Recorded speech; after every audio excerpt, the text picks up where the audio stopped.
नमस्कार शेतकरी कांदा उत्पादक शेतकरी बांधवांसाठी आताच्या क्षणाची सर्वात महत्त्वाची आणि मोठी बातमी आलेली आहे। कांदा उत्पादक शेतकरी बांधवांसाठी सरकारला शेतकरी दिसत नाहीत का, त्या संदर्भातील महत्त्वाची अपडेट आहे।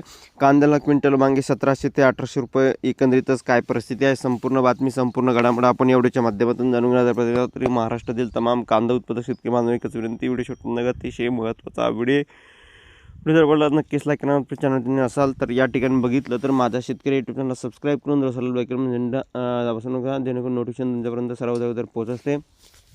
चला तर मित्रांनो व्हिडिओला सुरुवात करतो आहे। जसं की तुम्ही या ठिकाणी स्क्रीनवर बघत आहात, सरकारला शेतकरी दिसत नाहीत का, कांद्याला क्विंटल मागे 1700 ते 1800 रुपये खर्च येतो आहे, मग आमच्या पदरी फक्त सरासरी 1000 रुपये पडते, मग आम्ही जगायचं कसं सांगा।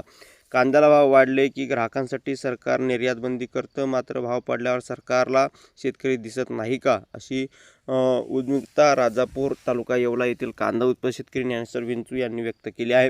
लासलगाव कृषी उत्पन्न बाजार समिती सध्या उन्हाळा कांद्याची आवक वाढली आहे, मात्र दराच्या घसरणीने शेतकऱ्यांना कंबरडे मोडले आहे। मंजुरीचे वाढलेले दर, खताच्या वाढलेल्या किमती आणि बदलते हवामान यामुळे उत्पादन खर्च दुप्पट झाला आहे। मात्र बाजारात सरासरी 800 ते 1100 रुपये भाव मिळत असल्याने शेतकऱ्यांना एकरी किमान 30 ते 40 रुपये चा फटका सोसावा लागत आहे। सध्याच्या बाजारपेठेतील प्रत्यक्ष स्थिती आणि शेतकऱ्यांच्या भावना जाणून घेण्यासाठी ॲग्रोइन्स थेट बाजार आवारात जाऊन संवाद साधला असता तेव्हा उत्पादन नाराजी समोर आली आहे। कांदा उत्पादनाची उपस्थिती केलेले मुद्दे, निर्यात बंदी, तर कधी निर्यात अडचणीत आणून निर्यात शुल्क किंवा निर्यात मुद्दे लावून भाव पाडले जातात। आता निर्यात खुली असली तरी अटीमुळे ती केवळ नावापुरतीच आहे। नाफेड आणि NCF कडून होणारी खरेदी ही केवळ धुळफेक आहे। सरकारी खरेदीला फायदा शेतकऱ्यांऐवजी व्यापाऱ्यांचा अधिक होतो।